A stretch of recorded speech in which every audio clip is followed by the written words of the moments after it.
Hello po at maligayang pagbabalik. Narito po ang compilation videos na mula sa Betrayal Stories playlist na sana po ay magustuhan po ninyo. Maraming salamat po! Unang video. Ang buong akala ko ang pamilya ko ay matiwasay, kumpleto, walang problema, na magiging ganito hanggang sa aking huling hininga. Ngunit ang buhay ay sadyang may darating na hindi inaasahan na bumulabog sa aming buong pamilya. Ako at ang mister ko ay 3 taong dekada ng magkasama. Meron kaming 3 supling. Ang pinakapanganay ay katatapos lamang ng kolehiyo at ang 2 ko pang anak ay mga estudyante pa din. Wala akong reklamo sa mga anak ko dahil lahat sila ay mabubuting mga bata, masipag mag-aral at hindi nagbibigay ng sakit ng ulo. Naalala ko noon nung bagong kasal pa lang kami. Pareho kaming walang ipon, walang sariling bahay, pero dala ng pagpupursigi na kaya na naming 2. Hindi pa nakakatapos noon ang kolehiyo bilang arkitektura ang aking mister, kaya naman ako na muna ang bumubuhay para sa aming 2 habang siya ay nag-aaral. Meron pa siyang 2 taong natitira bago siya tuluyang makatapos. Dumating ang aming swerte nung sinubukan kong magtinda ng mga damit sa Tiangge. Pinasok ko ang pagnenegosyo dahil nais kong kumita ng malaki-laki. Sa mga panahong ito, ipinanganak na ang aming panganay. Dahil meron na kaming anak, nais kong maibigay ang lahat, lalo na ang mapag-aral sa magandang eskwelahan. Matapos nito, tila ba tuloy-tuloy na dumating ang aming swerte. Ang mister ko nakapasa at lisensyado ng arkitekto at nakakuha ng trabaho sa magandang opisina hanggang sa naging 2 at 3 na ang aming mga supling. Kasabayan nito, meron na akong 2 pwesto sa Tianggian. Hindi sa lahat ng panahon maayos ang daloy ng aming buhay. Meron ding lunos na dumarating at dahil sandala naming mag-asawa ang isa't isa, kaya sa tingin ko, nalalampasan namin ito. Inabot man ng maraming taon, nakapagsimula kaming magpundar ng aming sariling tahanan. Nakayanan naming pag-aralin ang mga anak namin sa pribadong paaralan. Maganda din ang posisyon sa trabaho ng mister ko at palaging merong bagong proyekto. Hanggang sa maraming panahon na ang lumipas, ako ay nasa 50 anyos na. At ngayon masasabi kong komportable na ang aking buhay. Malalaki na din ang mga anak ko, may sarili-sarili ng mundo, kaya naman ang halos na oras ko ay nakatuon sa aming negosyo. Ngunit, ang tahimik kong buhay ay gumuho nung matuklasan ko ang mister ko ay nangangaliwa. Hindi man madalas ang uwi niya ng alanganing oras sa gabi, pero nung ilang beses na itong nangyayari, hindi ko mapigilan na magtaka. Kapag tinatanong ko siya, sinasabi niya lang na meron siyang meeting na bago niyang proyekto at huwag na akong magintay lalo na gabi o madaling araw na siyang umuwi para hindi ako mapagod. Pinagkatiwalaan ko naman siya dahil hindi naman sumagi sa isip ko na mangbababae siya. Matanda na din siya para maganon kaya naman hinayaan ko ang mister ko. Isinantabi ko ang aking pagtataka sa pag-uwi niya ng gabi. Sumagi din sa isip ko na bigyan siya ng kaunting kalayaan dahil hindi naman niya ako binigo ng maraming taon. Inuna pa din niya ang aming pamilya. Ngunit nung isang gabi, galing ako sa shop, naisipan ko na dumaan sa kanyang opisina. Nabanggit niya na gagabihin siya kaya naman naisipan kong dalhan siya ng pagkain. Ngunit nagulat ako sa aking nakita. Sa loob ng opisina ng aking mister, mayroong babaeng nakakandong sa kanya. Silang 2 ay magkayakap, magkahagkan at nagngingisihan. Bigla akong umalis, hindi ako gumawa ng ingay para hindi nila mapansin na naroon ako. Habang ako ay nasa biyahe, nag-iisip na ako ng gagawin. At bigla kong naalala kung saan ko nakita ang babaeng kalaguyo niya. Nung nagdiwang ang mister ko ng ika-55 kaarawan nito, nandoon siya. Isa siya sa mga bisitang katrabaho ng aking mister. Nakita ko pa itong binati ako. Nakipagkwentuhan sandali at napag-alaman ko na Isa siyang intern sa nasabing opisina ng mister ko. Gusto kong batukan ang sarili ko dahil hindi ako marunong bumasa ng tao. Ang akala ko, mabait siyang tao. Yun pala, inaahas niya ako patalikod. Kailangan ko pang pag-isipan muna ang aking susunod na hakbang dahil baka fling lamang ito. Baka namalikmata lamang ako. Baka naman hindi ito nangyari lalo na ayaw ko din masira ang aming pamilya. Sa totoo lang, ayaw kong paniwalaan na nangyayari ito, na isa lamang itong masamang bangungot. Subalit sa mga araw na lumilipas, dito ko na napansin na ang mister ko palaging fresh o bagong ligo kapag uuwi ng aming bahay. Ilang beses ko na itong naobserbahan, hindi siya amoy pawis, walang amoy na pabango ng pambabae, na halatang kakaligo lamang nito. Halata ko din ang mood niya ay maaliwalas, masaya na tila hindi pagod sa trabaho. Sa madaling salita, mukhang nakapagpahinga. Mukhang enjoy din siya at walang bakas na pagsisisi. Dito ko napagtanto na hindi ito isang fling lang. Hindi ito panandalian. Mukhang matagal na siyang ganoon. Hindi ko lamang ito napansin dahil sa aking pagkaabala sa pag-aasikaso sa aking mga anak at sa negosyo. Naging bulag ako sa mga nangyayari sa aking kapaligiran. Nais kong makasiguro at mahuli sila kaya naman nagtungo ako sa kanyang opisina. Inantay sila kung saan pupunta at biglang nadurog ang puso ko nung makita kong pumasok silang dalawa sa motel. Dito na ako nagdesisyon na hiwalayan ang mister ko dahil hindi ko na siya kilala, na hindi na siya ang lalaking nakilala ko noon. Iniyak ko ng iniyak ang sakit at nagkaroon ako ng malinaw na plano kung ano ang aking gagawin. Dito ako nagdesisyon na hiwalayan siya, kaya kumonsulta ako ng abogado. At dahil hindi pa alam ng mister ko na alam ko ang kanyang pangbababae, pinayuhan ako nito na mangalap ng ebidensya para mas malaki ang laban ko sa korte.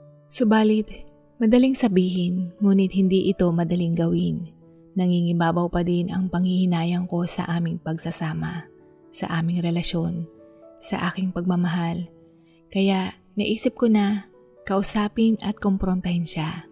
At marahil, mapakiusapan ko na tigilan na niya ito, na handa ko siyang patawarin at bigyan ng pangalawang pagkakataon para maisalba ang aming relasyon. Nung kinagabihang pagdating niya, dito ko siya kinausap. Inilapag ang mga litratong kuha kung saan magkasama sila ng kanyang babae. At sinabi ko, para sa mga anak mo, itigil mo na yung kalokohan mo. Nakikiusap ako sa'yo, huwag mong hayaang masira ang pamilya natin. Matagal bago siya nagsalita. Ngunit ang mga salitang lumabas sa bibig niya ay tumusok sa aking puso na parang ilang beses akong sinaksak nito. Hindi ko magawa dahil mahal ko na siya. Pasensya na. Lalo na, siya din ang breadwinner ng kanyang pamilya. Hindi ko magawa na mawalan siya ng trabaho. Sagot niya, pero kaedad siya ng anak mo. Anak mo na siya kung tutuusin. Ang layo ng agwat ng edad niyo. Paano mo nasabing mahal mo siya? Huwag mong isipin ang sarili mo. Isipin mo ang mga anak mo. Protektahan mo sila. Wika ko. Sino naman ang poprotekta kay Edna? Wala siyang karamay kundi ako lang. Bigla niyang sambit ng may pag-aalala. Protektahan si Edna?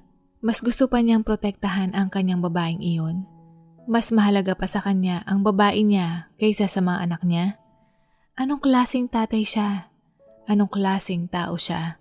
Sa isip-isip ko. Dito buo na ang desisyon ko. Wala nang pag-asa na maayos pa ang aming relasyon.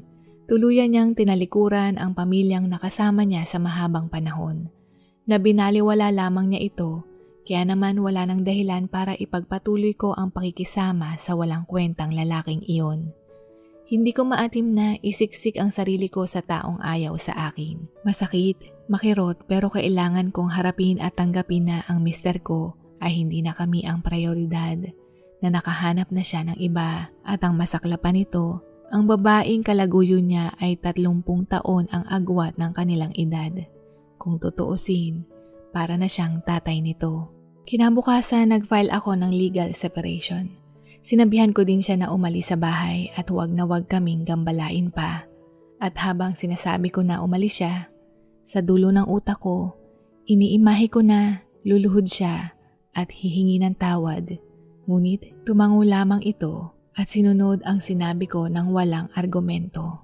Lumipas ang mga taon, legal na kaming magkahiwalay. Malaki ang nakuha kong porsyento ng aming ari-arian. Ang mga anak ko, galit sa kanilang ama at ayaw itong kausapin. Batid kong balang araw, darating din ang panahon na kakausapin nilang muli ang kanilang ama. Pero panahon lamang ang makakapagsabi dahil maging sila nasaktan sa ginawa ng kanilang ama. Nung kami ay magkahiwalay, dito ko lang napagtanto ang isang bagay. Para akong nakalaya. Mas lalo akong nakaramdam ng pagkaginhawa. Tahimik sa gabi dahil walang naghihilik sa tabi ko. Walang maingay lalo na kapag lasing ito. Hindi lang iyan, mas may oras na din ako para sa sarili ko. Kaya naman labis ang aking kaligayahan nung maranasan ko ito. Aanhin ko ang lalaking manluloko kung siya mismo ang nagtulak sa amin palayo. Tahimik na ang aming buhay nang makatanggap ako ng text message mula sa dati kong asawa. Seni, pwede ba tayong mag-usap? Mula sa text pa lang na iyon, mukhang alam ko na ang nangyari. Hindi naman yan magte-text kung walang problema sa kasalukuyan niyang karelasyon. Nandyan ka ba? Baka pwede akong tumawag. Nais kitang kausapin. Importante lang. Sunod-sunod ang mga text niya. Pero hindi ko ito pinansin dahil ayaw kong bigyan ng sakit ng ulo ang sarili ko. Hindi pa ako handa na makausap siya. At kahit na ilang taon na ang lumipas, naroon pa din ako sa daan kung saan ako ay nagpapahilom ng sugat. At dahil batid kong hindi ka agad naghilom, pero alam ko na darating ang panahon, mapapatawad ko siya. At hanggat hindi pa dumarating ang araw na iyon, itinoon ko ang aking atensyon sa bagong kabanata ng buhay naming mag-iina. Pangalawang video. Maraming taon na ang lumipas mula noong ako ay iniwan ng aking misis at ng aking nag-iisang prinsesa dahil nasangkot ang kanilang sinasakyang jeepney sa isang kakilakilabot na aksidente. Ang tanging pinakamamahal kong pamilya ay magkasabay pa sa aking kinuha ng Panginoon. Sa labis na pagluluksa, naituon ko ang atensyon ko sa alak sa kadahilanang nais mamanhid ang pakiramdam ko.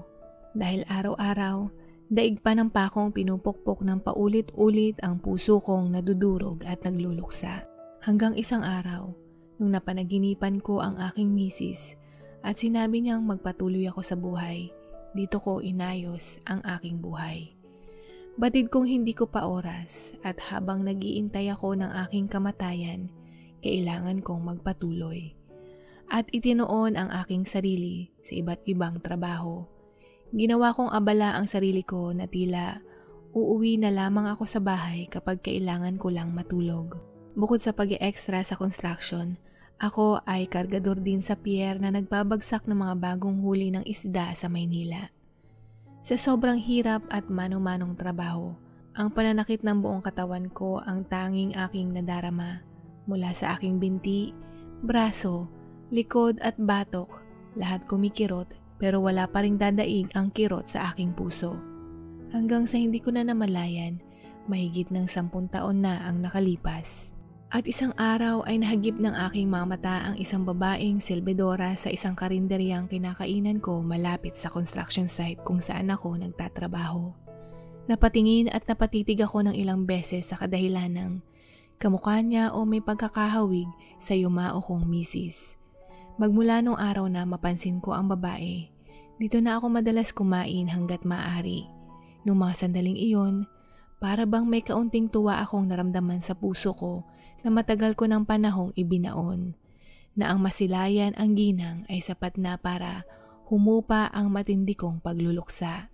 Hanggang isang araw habang ako ay kumakain ng tanghalian, hindi sinasadyang natapon ng babaeng waitress ang ulam habang siya ay naglalakad at natapunan ang aking paa ng mainit na sabaw. "Sorry po sir, hindi ko po sinasadya. Sorry po." Sabi niya habang nagmamakaawa. Baka sa mukha niya ang matinding takot dahil baka siya ay mawala ng trabaho. Okay lang ako, ayos lang. Maigsi kong sambit. Siya ay labis na humihingi ng tawad at natakot na baka mawalan siya ng trabaho. Kaya naawa ako sa kanya. Nakita kong pumatak ang kanyang luha habang nagpapasalamat at sinabi ko din sa may-ari na ayos lamang ako at sana ay palipasin ang kanyang pagkakamali at huwag siyang sisantihin. Nakita ko namang tumango ang may-ari at sinabing ibabawas na lamang iyon sa sahod niya nung araw na iyon. Hindi ko pa rin mapigilang maawa sa kanya nung marinig ko ang sinabi ng may-ari. Alam ko ang pakiramdam na mabawasan ang kita lalo na sa isang arawang empleyadong tulad namin.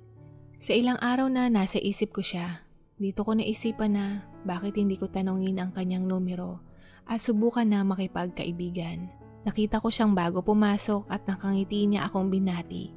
Kaya naman, sinunggaban ko na ang pagkakataong iyon at hindi naman niya ako binigo. Naging textmate kami, nakilala namin ang isa't isa. Siya ay si Carmen, mid-30s, isang single mom. Merong isang anak na babae na 13 taong gulang. Mula sa pagiging textmate hanggang sa nagkikita na kami sa labas. Nagustuhan ko siya dahil siya ay palabiro, masaya at kuwelang kasama. Isa pang napabighani sa akin ay halos magkasing edad sila nung yumao ang aking misis. At hindi ako nahirapan na matanggap ang kanyang anak lalo na ito ay masayahin at bibo. Sa mga lumipas na buwan, pakiramdam ko nagiging seryoso na ang aming relasyon. Dahil sila ay nangungupahan, dito ko naisip na bakit hindi na lang kami magsama sa bahay na tinutuluyan ko. Maliit man pero kasya kaming 3. Merong higaan, sala, lutuan at may panooran. Ang bahay na pinag-ipunan namin ng yumao kong misis na galing pa sa programang pabahay ng gobyerno. Magmula nung lumipat sila, ang tahanan ay nanumbalik ang sigla. Nag-live-in kami ni Carmen dahil hindi ko siya maayang magpakasal. Hindi ko din maamin sa kanya pero sa tuwing naiisip ko ito, hindi ako mapalagay o kampante at nakiusap na kung maaari na magsama na lang kami sa iisang bubong kahit na wala ito sa papel. Ayos lang naman sa kanya ito at natuwa pa nung may sariling kwarto ang kanyang anak at malapit din ang bahay namin sa paaralan. Nanirahan kami parang isang pamilya at inako ko na ang responsibilidad. Ako na ang tumusto sa pag-aaral sa anak ni Carmen. At ramdam ko naman na napahalagahan nila ang mga nagawa ko sa kanya. Masaya at nagkaroon ako muli ng sigla o dahilan para magsikap hindi lamang para sa sarili ko kundi para sa kanila. Kasabayan nito, naranasan ko muling maging ama. Nasaksihan na siya ay nakatapos ng sekundarya at nakapag-aral din sa pampublikong universidad. Na naranasan kong maging proud para sa kanyang anak na lahat na kayang ihandog ng isang ama para sa kanyang pamilya ay nagampanan ko iyon para sa mag-ina. Lumipas muli ang panahon, dumating ang araw na ikakasal na ang anak ni Carmen na nakilala niya sa opisina kung saan siya nagtatrabaho. Hindi ko mapigilan na maging masaya para sa kanya at masabik na makitang natagpuan na niya ang lalaking mag-aalaga at makakasama niya habang buhay. Dahil nais ko siyang bigyan ng magandang regalo, ang naisip ko ang mag-book ng kanilang pang-honeymoon sa Boracay. Hindi man sobrang garbo ng hotel pero maayos at maganda naman ang napili ko mula sa travel agency na napagtanungan ko. May kamahalan pero sulit ito dahil parang tunay na anak na ang turing ko sa kanya. Kaya naman nung gabing maghahapunan kami, dito ko tatanungin ang anak ni Carmen kung ano ang opinion niya hinggil dito. Nung hapunang ding iyon, masaya kaming nagkukwentuhan tungkol sa kanyang engagement at mga plano nila hinggil sa kanilang kasal. Habang nagkukwento siya ng mga detalye tungkol sa disenyo ng kanyang trahe de boda, color theme, bulaklak, venue at iba pa, hindi ko maiwasang maimahin na kung nabubuhay lang din sana ang anak ko, marahil ganito din siya kasaya. Nung nakahanap na ako ng tiyempo para tanungin siya sa plano kong regalo, Iha, may sasabihin sana ako sa'yo.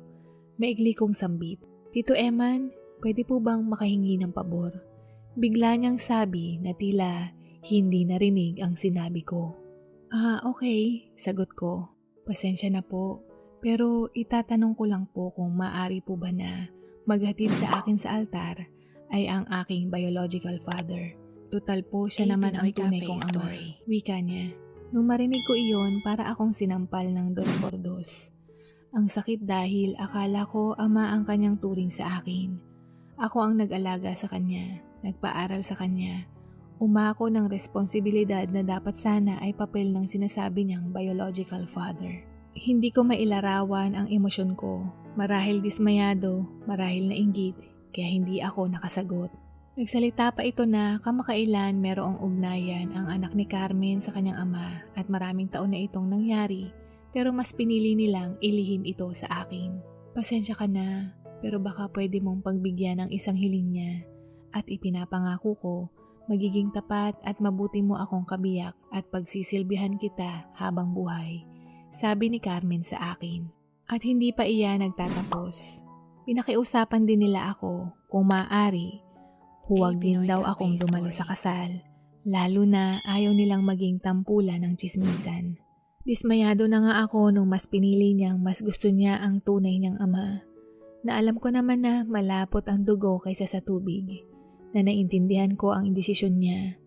Ngunit ang hindi ko maintindihan, na pati ang pagdalo ko sa kanyang kasal ay bawal din, kaya mas labis na nakakadismaya nung marinig kong sinabi niya ito. Bakit? Biglang lumabas na tanong sa labi ko. Dito ko nalaman na ang tunay palang ama ng kanyang anak ay nakatira sa isang malaking tahanan na animoy malamansyon. Ang lalaking nakabuntis sa kanyang ina ay may asawa na at si Carmen ay isa sa kabit nito. At nung ipinanganak na ang bata, inabandona na sila nito. Ang lalaking papakasalan ng anak ni Carmen ay mayaman din. Nagulat din ako dahil ang ipinakilala niyang ama ay ang kanyang biological father na pagkakaalam ng fiancé nito at wala pala silang ideya tungkol sa akin. Sa kadahilanang ikinahihiya ako ng bata, isang mano-manong trabahador, isang construction worker na nasa isip niya o palagay niya, alam niyang hindi siya tatanggapin ng kanyang fiancé kaya siya nagsinungaling hingil sa kanyang estado sa buhay. Ayon pa sa kanya, kapag sinabi niya ang totoo, walang kasalang magaganap. At nagmakaawa na kalimutan ko na ang kasal at huwag nang mag-abala pa. At maging si Carmen ay ganoon din, na ilang beses na sinasabing isang beses lamang ito mangyayari. Natatanawin nila itong malaking utang na loob kapag gawin o pumayag ako sa kanilang hiling. Hindi ako makapaniwala na matapos ang maraming taon, lumabas ang totoo na hindi nila tunay na pinahalagahan ang mga sakripisyong inilaan ko at ikinahihiya pa nila ang isang tulad ko. Ginamit pa nila ang salitang utang na loob, sila itong hindi alam ang ibig sabihin nito. Ang sakit dahil bukod sa wala pala akong halaga sa kanila, nagmukha pa akong tanga at uto-uto na nagamit nila ako. Naiinis ako sa sarili ko dahil bakit ngayon ko lang ito napansin. Kaya hindi ko na napigilan na mapasigaw at umalis sa bahay dahil ayaw kong makita ang kanilang muka. Gusto ko pagbalik ko, wala na kayo dito sa bahay. Kung hindi ako mismo ang kakaladkad sa inyo palabas. At huwag na kayong babalik dito. Nang gagalaiti kong sabi. Hanggang sa ilang linggo na lang ang natitira bago siya ikasal. Nakatanggap ako ng tawag mula kay Carmen na hindi kinikilala ng biological father ang kanyang anak at sinabihang huwag na silang gagambalain pa. Wala akong pakialam, huwag mo akong tawagan, sambit ko. At hindi pa dyan nagtatapos, na tinanong din niya ako kung maaari ba silang bumalik at ako ang maghatid sa altar at tumayong ama sa kanyang anak sa araw ng kasal nito. Hindi ko mapigilan na matawa dahil wala sa wisyo ang mga pinagsasasabi niya. O tila ba, manhid lamang ito o sadyang makapal ang muka. Napakiramdam ko parang tira-tira ako na parang tutong na kanin na kakainin lamang dahil wala nang pagpipilian. At syempre, tumanggi ako. Ayaw ko nang makisalamuha sa kanila, mga manggagamit at mga sinungaling. Makalipas ang ilang mga panahon, nabalitaan ko na ang fiancé ng anak ni Carmen ay ayaw nang ituloy ang kasal. Hindi ko alam kung ano ang eksaktong nangyari, pero tingnan mo nga naman, napakabilis ng karmang dumating sa kanila. At dahil hindi sila nagtagumpay sa kanilang plano, ang mag-ina ilang beses na nagpabalik-balik sa aking tahanan at nakikiusap na tanggapin ko silang muli. Hanggang sa linggo at buwan na ang nagdaan, hindi sila sumusuko. Labis silang nagtsatsaga sa pagmamakaawang buksan ko muli ang aking tahanan para sa kanila. Pero hindi ako magpapatinag. Natuto na ako. Hindi na ako tulad ng dating madali nilang mauto. Ayaw kong mapaligiran ako ng mga taong ingrata, walang malasakit at makasarili. At itinuon na lamang muli ang aking atensyon sa aking sarili para makamtan ko ang katahimikan at kapayapaan. Dito na po nagtatapos at sana po ay nagustuhan po ninyo ang mga kwentong ito. Hanggang sa muli, paalam at God bless po!